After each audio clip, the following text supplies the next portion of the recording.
Today on the Dig In podcast, I am joined by Professor Tal Ilan, a historian and Hebrew scholar whose research has completely reshaped how we understand women in the ancient Jewish world. As the author of the groundbreaking Lexicon of Jewish Names in late antiquity and the leader of the Feminist Commentary on the Babylonian Talmud Project, Professor Ilan has spent decades uncovering the stories of women who were written out of history. In our conversation, we're going to explore the real lives of Jewish women in the first century, their agency, their influence, and how understanding their world transforms the way we read the New Testament. What if everything we thought we knew about women in Scripture was shaped by centuries of erasure? Now it's time to dig in. Welcome, everybody, to the Dig In podcast. I am your host, Pastor Johnny Ova, and today I'm joined by historian and Hebrew scholar, Professor Tal Ilan. Thank you so much for joining me today. I'm looking forward to our conversation. Thank you. So let's get started with the first question, because I'm excited to peel back what this world was like. And when most Christians imagine first century Jewish women, they picture them as silent, secluded, and powerless. How much of that image is shaped by later interpretation rather than historical reality? Well, I think it's probably 70% correct. Okay. If you think of the whole world before the feminist revolution in the beginning with the 50s, 60s, 70s, or maybe even you can go a little backwards to the end of World War One or the beginning of World War One when women took over from men. This was what the world looked like. The world looked like everywhere, Right. and you needed a dramatic change for this to look different. So yes, it's probably 70% correct, and of course the 30% that is incorrect are the exceptions, um, as it is in such societies even today, Mm-hmm. where women are basically in a worse position than in the West, but still there can be dramatic decisions made by women that make a difference. Sure. Sure. Your lexicon of Jewish names in late antiquity catalogs thousands of names from inscriptions and texts. What did you discover about women's visibility and presence in public Jewish life that maybe even surprised you? No, I don't think it surprised me. I can give you a very vivid picture of what the sources record, Sure. and the sources record women are represented about 20% of all the names we have are names of women, and that's not because there were less women in those days, but because basically the texts talk about, I mean, history books talk about men and all kinds of buildings that are commemorated in names of this and that and the other. They're mostly men. And when there's a question of who contributed and the names appear there, they are of course men because women didn't have money. And even in cemeteries, men are commemorated more. There probably were just as many women underground or wherever in caves or whatever, but they weren't commemorated. The names are not there. They're much less Sure. famous. And there's another thing that makes men much more visible, and that is, how do you identify a man? You identify him, you call him whatever, and I don't know, Joseph, son of Abraham, right? And Mm-hmm. how would you call his sister? You'd call her Miriam, daughter of Abraham, right? Mm-hmm.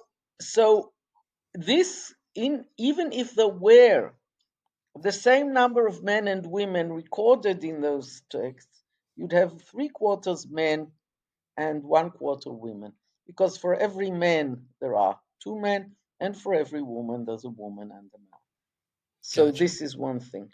Now, the place where this changes a little is in magic, in texts, in magical texts, amulets and other sorts of artifacts, especially incantation balls, where you have the name of the client and he's called after his mother. And there's a great question, why are they all called after their mothers? The usual explanation is that in magic you have to be very precise. And if you want to be sure who the parent is, you'd better mention the mother, because there's always a question of who the father is. It's a joke, but it sounds like a joke, but it was apparently a very serious matter for Wow. people who took these aspects seriously. So when you look at magic, you suddenly have a reverse. You have three women to every man. Wow. Wow, it's so why do you, besides society, besides culture, we know that, a lot of the unfortunate events where women were second class citizens in that time, especially around the time frames that we are specifically talking about, was it more of just a society anti-female thing? Was it a financial thing that they couldn't get schooling to be recognized, or was it just the fact that they just wanted to honor the men and not the women because of that status? Where would they? Ah, It oh, sorry, I thought I had something else. Listen, the this was what society was all about. It's not that I'm going to say that the Jews or the Christians or the Muslims or whoever were worse than the others. This is what society looked like everywhere. Um, I suppose you can talk of, I don't know, nuances. For example, if you compare Athens to Sparta. So, of course, in our Western democracy world, we think that Athens was this sort of wonderful democratic place. But in Athens, women were like nothing. They really were. They were, for example, the famous symposia that they had, where all people sat and talked philosophy and stuff like that. All people were only men. And if mm, women ever appeared there, they were brought as musicians and singers, and they were actually all slaves. So basically, and the real women, the one who was sort of mistresses of the house, if you can talk about something like that, they were behind the scenes. There was a back part of the house, and that's what they lived. But in Sparta, that horrible militaristic, terrible place, you had an almost equal education for girls and boys, sport and things like that. They both did it, and uh, and they were asked a lot more things. So there are nuances about what I'm talking, but sure. basically, this is what society looked like. And Gotcha. yeah, right. So let's talk about just some sources real quick when it comes to ancient Israel, the ancient Jewish women. What kind of evidence are we working with here? What are some of the challenges of maybe piecing some of their stories together?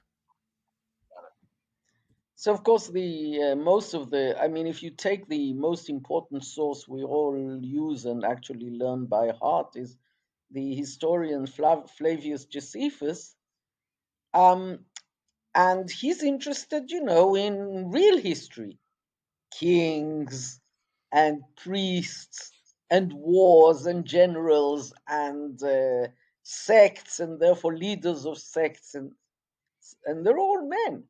Some of Yeah. them are extremely men. For example, one of the three sects that Josephus says the Jews had at this time, the Essenes, they didn't have women at all. Basically, as on principle, they didn't have women among them. Hmm. People who say that the Dead Sea sect, the ones whose documents were found in Qumran, where these scenes, they have a problem because these scenes apparently did have women in the group, but how exactly and to what, it's an open question. Right. So this is Josephus. Now, of course, once you get all of a sudden a woman who becomes a queen, then he writes about her. And we Right. have such woman. We have one such woman. She was the last Hasmonean queen. She was called Shlom Tzion, and she Shlomzion Alexandra. Josephus actually only calls her Alexandra. Um, but uh, but we know about her. She was queen for 7 years, no, 9 years. Josephus doesn't like her, or doesn't write too enthusiastically about her, but Mm. she was apparently quite loved um, by parts of the population, particularly this group that is also mentioned in the New Testament, the Okay. Pharisees. They were great fans of this queen. Um, right. Josephus also tells us about many other women of the royal family. None of them are as influential or important as her.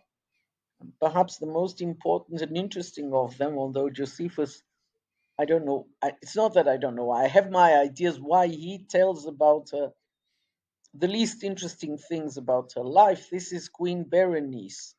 She was the sister of the last king of Judea, Agrippa II, and she, um, after the or during the war against Rome, the destruction of the temple and all that came after it, she became the lover of the general that destroyed Jerusalem, Mm.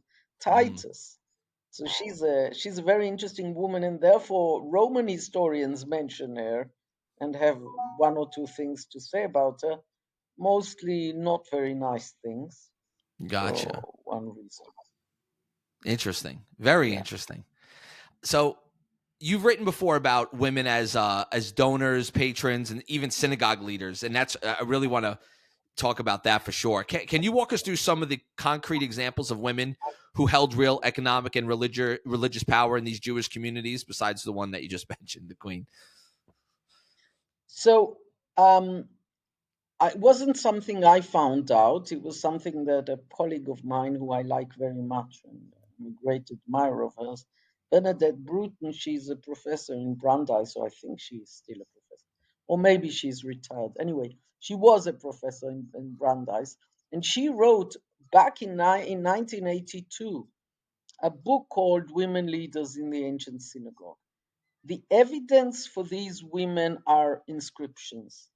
And Okay. the result is that we know practically nothing about them except that they bear the title archisynagogos or other titles like Meter Synagogos, mother of the synagogue, or Archon, Archon, or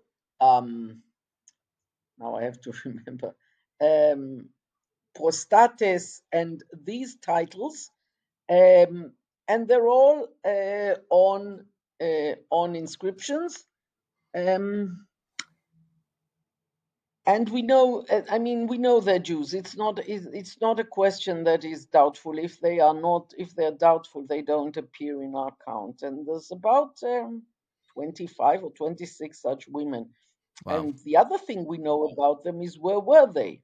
So some of them were in Asia Minor, and some of them were in Rome, and some of them were in North Africa, and some of them, I'm going to say in Egypt, but I remember, I know only one woman who I think was maybe had a relevant title in Egypt. And yeah, and I think there's one. No, I don't think. No, anyway, that's more or less the sort of the spread of these people all over the world. And there were different titles that were used in different parts of the world. For example, the archisynagogos. If you find an archisynagogos in Greece, he or she may not be Jewish, but it's the only place in the world where they may not be Jews. Okay. They were Jews. They were Jews in Rome, in North Africa, in many places like that. And there were other titles. Oh, now I have to remember which. But I think like the mother or the mother synagogos was something that was more popular further east. And I'm sorry to say that the land of Israel itself apparently didn't foster such roles for women. Now, the question, what did they do? And this is where you are in these positions, and this is where you're just completely in the dark and you speculate. And Sure. one of the ways to speculate is to say, so what do men who have this title do? And there's a lot of people aren't sure about that either. Hmm. There's a lot of questions about that too. Uh, for example, are they as archi-synagogos? I think this is a lot of, diaspora situation. Jewish communities think that, they had they had a synagogue, and the synagogue had a committee, and the archi-synagogos was at the head of the committee, and everybody else was, when they ran the synagogue or something like that. And other people think, no, they were the ones who were responsible for the service in the synagogue. They knew how to read, pray, pronounce things correctly, maybe even sing. I don't know. So Right. maybe they did that. So there's a lot of questions about that. It would be very interesting if there were women out there singing in the synagogue. I don't think anybody's, but it's something to think about. Sure. I'm not going to give any definite answer.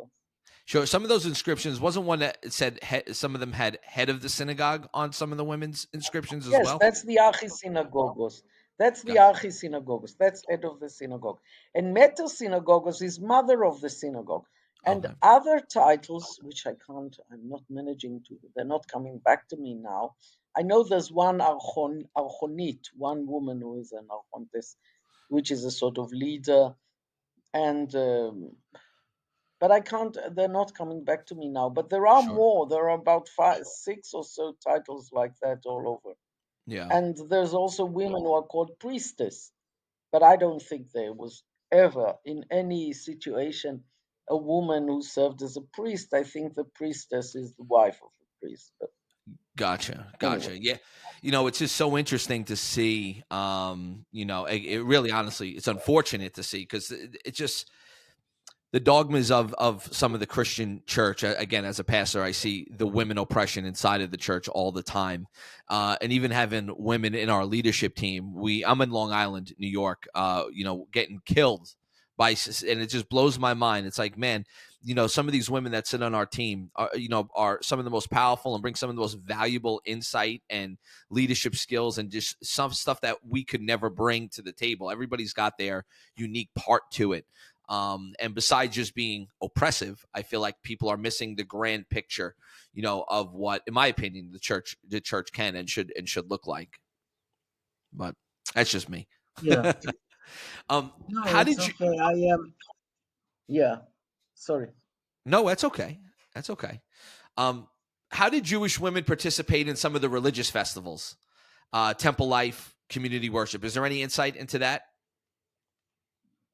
So yes, apparently we have much evidence about the fact that women were allowed to and apparently participated in going up to the temple um, on the festivals, on the three major festivals.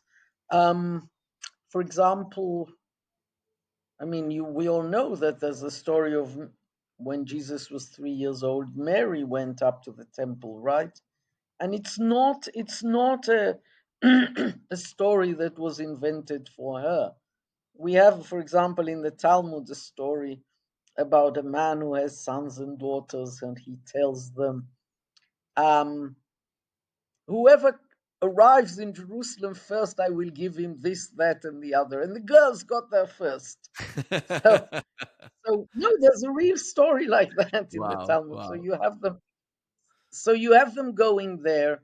Um, and it was allowed. And one of the things that happens, unfortunately, with the destruction of the temple is that the institutions that take over the temple do not have.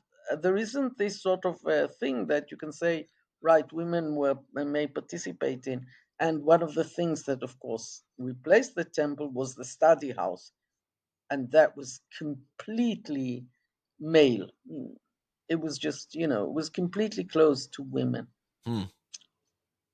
So I don't women, know how many women could read and write or anything like that. right, Yeah. right. So women, were they allowed in the like the sacred spaces of the temple at all, or? And I'm guess assuming by your last comment, they never learned the Torah directly themselves in those study Yeah. spaces. Suppose no, in study sessions, no. But I'll tell you, if they were allowed in the temple itself, look, if you look at the way the temple is built, there's the place where the temple was, and then there are sort of concentric courtyards. And the further is the courtyard that is most further away is called the courtyard of women, which means that, of course, men could go to the nearer to the temple. And then there was a point where nobody could go beyond that because it was the priest's court. And then there was the temple itself where only the high priest could go in. Okay. Sure. So it was a sort of, but we do know that if women brought sacrifices, they were allowed to go from the women's courtyard to the men's courtyard to perform some sort of ritual. It's Okay. called laying on of hands. You put your hands on the animal, and then you gave it to the priest and he sacrificed it. So Gotcha. women were allowed to go into that part of the temple to do it. So it was called women's court because basically this is where the women were, but it doesn't mean that they couldn't go anywhere else. Right. Gotcha. Gotcha. All right. Couple of questions on the biblical text over here. How does this change the understanding, I guess, of how we look at figures like Mary Magdalene, Joanna, Susanna, the women that pretty much that supported Jesus's ministry? How do we view them? Well, the point is really that they were, I think, completely normal Jewish women like anybody else. But Jesus's movement was not a normal Jewish movement, it was a sect. And we have such sects. I just talked about the Essenes as being a sect that didn't have women at all. We know that the Pharisees had women and were actually, I don't know if they actually had women members, although I suspect they did.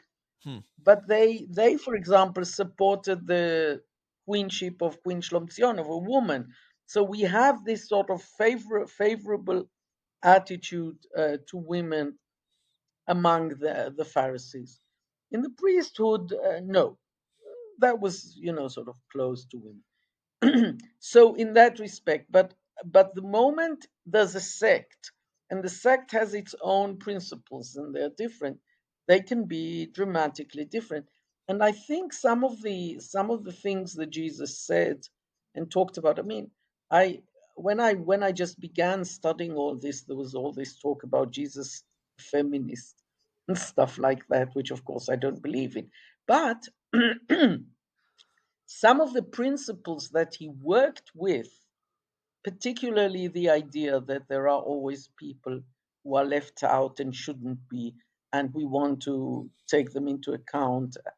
And this allowed him to to be more open to Samaritans, to lepers, to beggars, to um, less, I always think about the non-Jews section where he goes to Sidon and there's this woman who wants him to heal her daughter, and he says to her, this is a famous story, he says to her, I've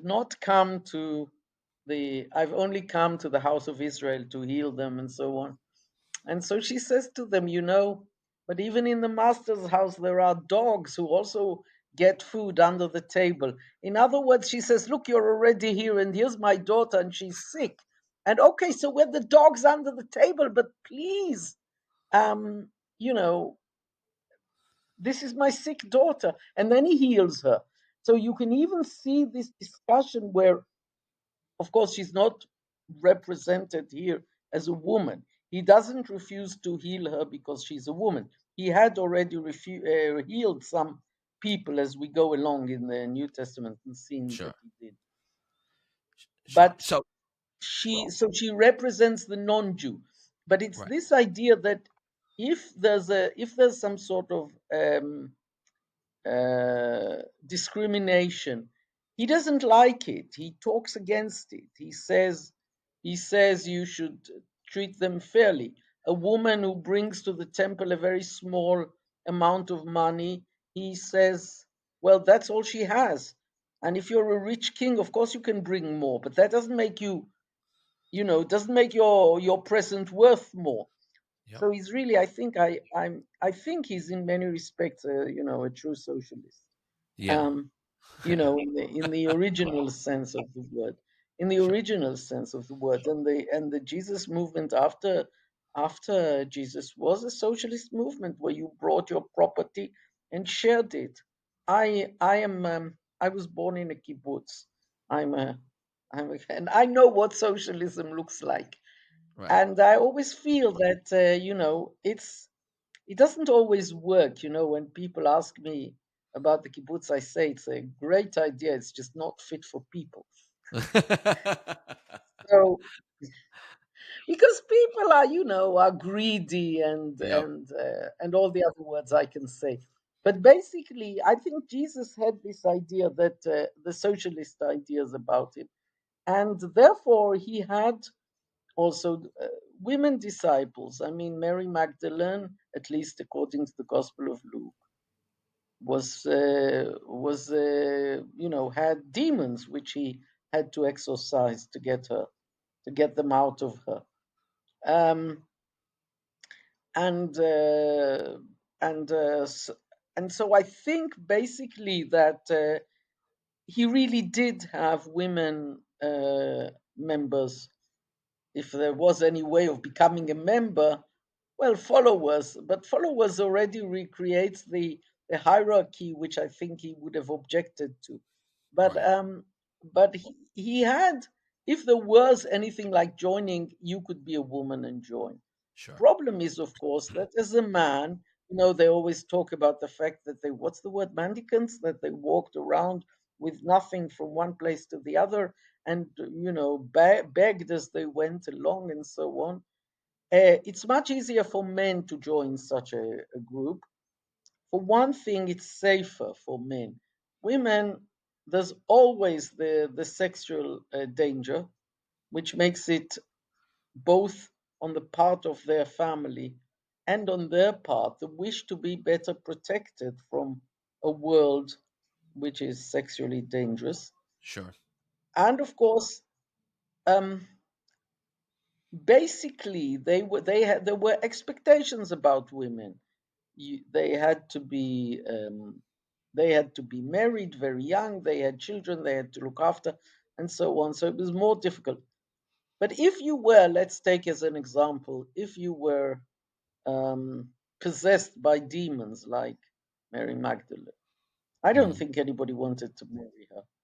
I Mhm. don't think her family were particularly happy about her.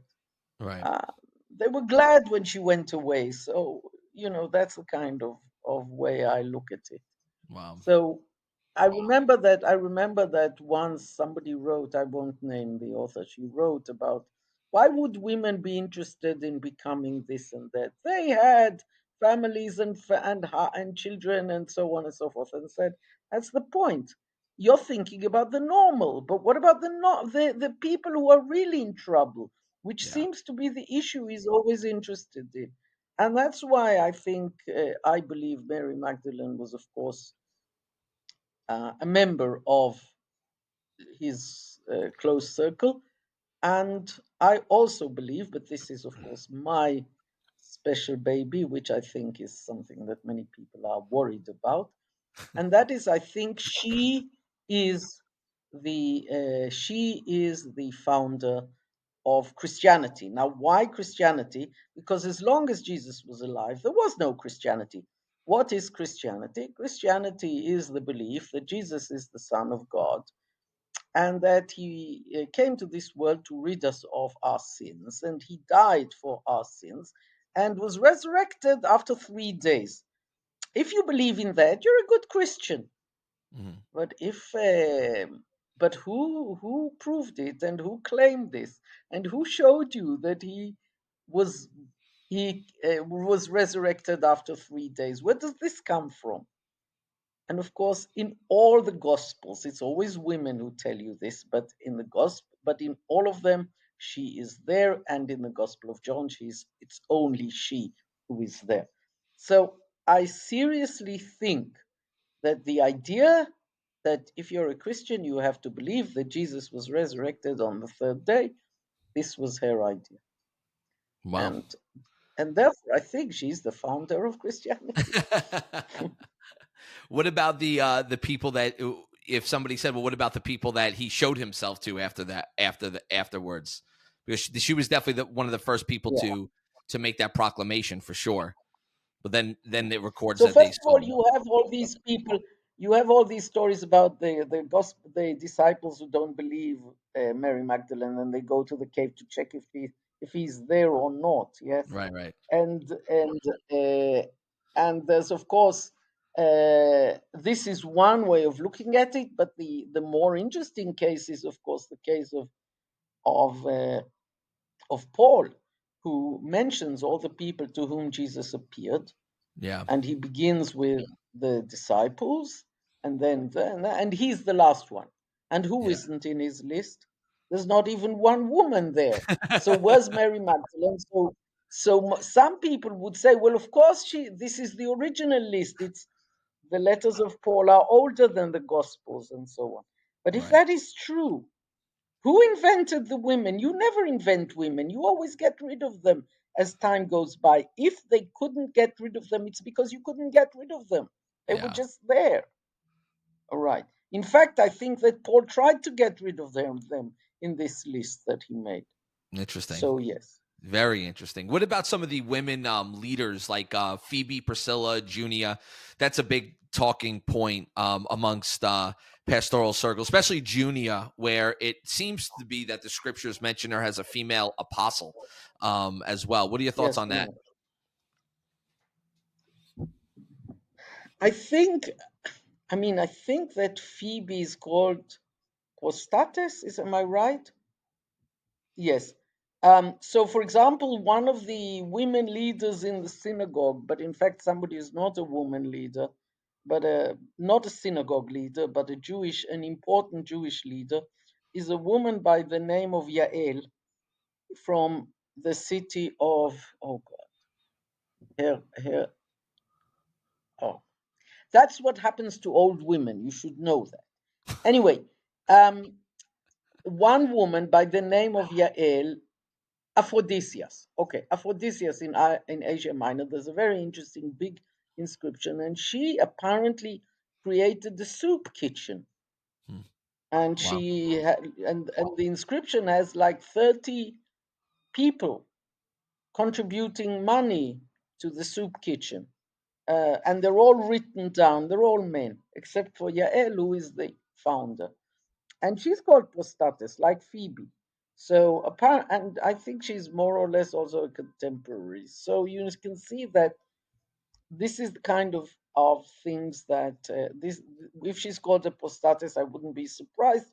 It makes sense that she was something like this, and I don't see why there shouldn't be apostles. I think that although the women who followed Jesus were not counted among the 12, which Right. is of course 12 is such a number, a special number, like the 12 tribes of Israel, and actually like the 12 tribes of Greece. Um, sh- she's There aren't any, but they were apostles. They were obviously apostles. And then, of course, if people continued later on to call themselves apostles when they went about distributing or spreading the message. Right. There were women there too. Why not? I think Junia is a nice name for a woman. I know that once upon a time they used to read it as Junias and think he was a man, but Right. Right. Right. What do you think? I know that. Woman. Woman or man? No, Truth is, I don't care, but the fact of the matter is that it could be either.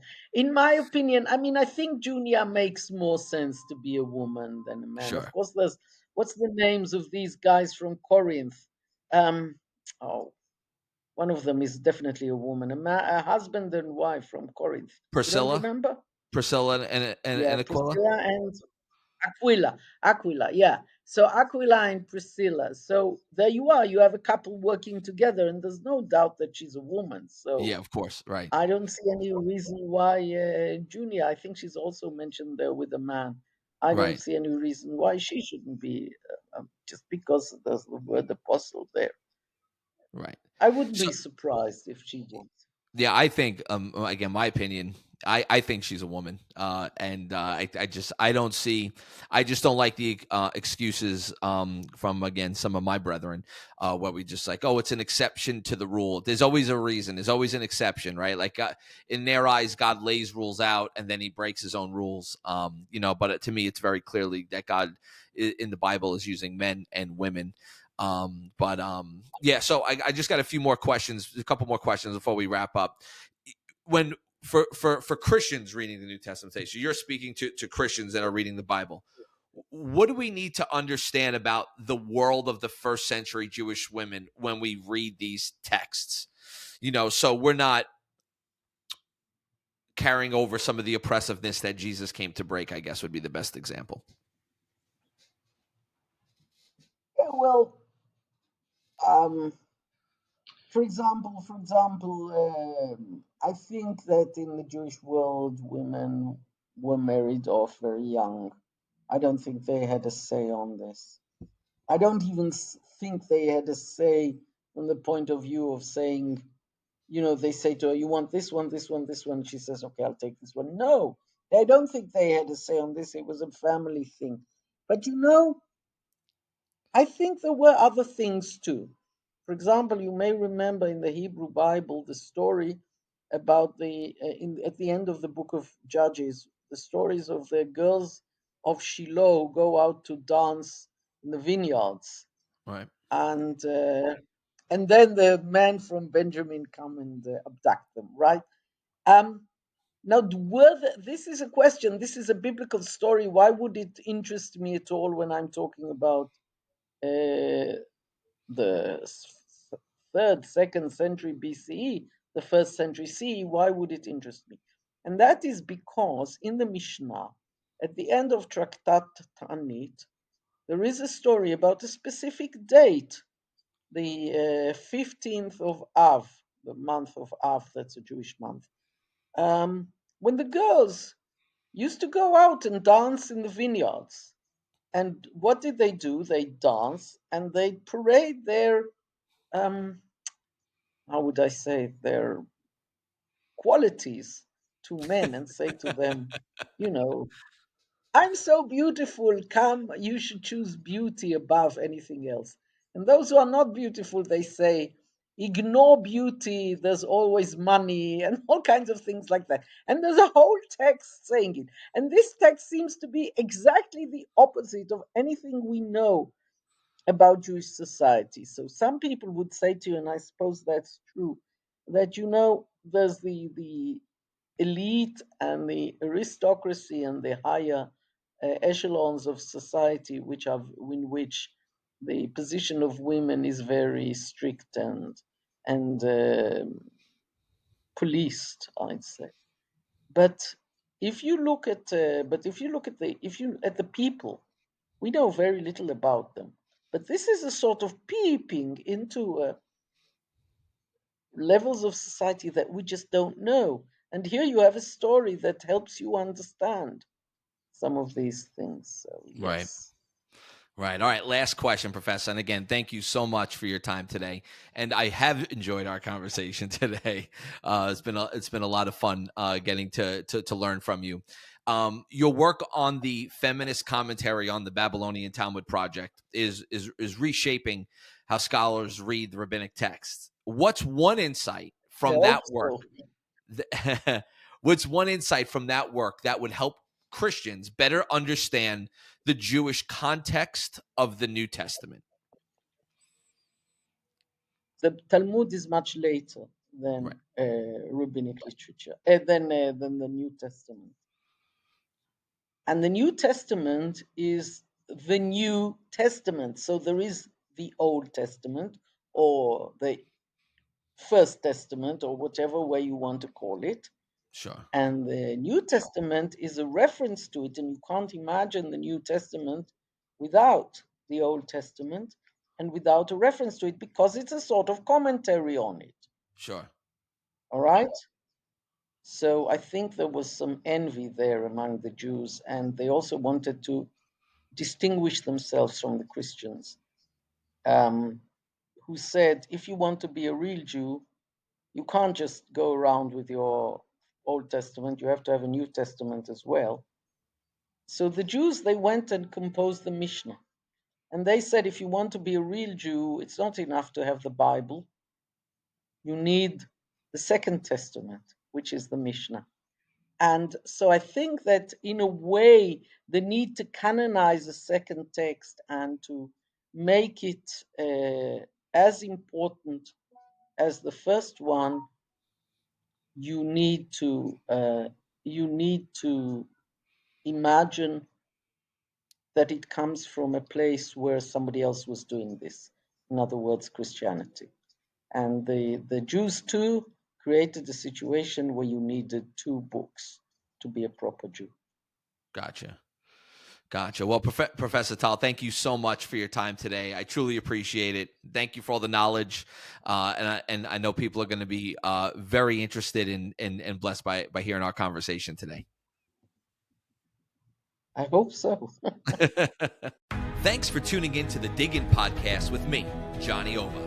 If you enjoyed today's episode, make sure to like, share, and subscribe. Follow us on YouTube, and don't forget to rate us 5 stars on Apple, Spotify, or wherever you listen. You can also check out more at soh.church. See you next time as we keep digging in.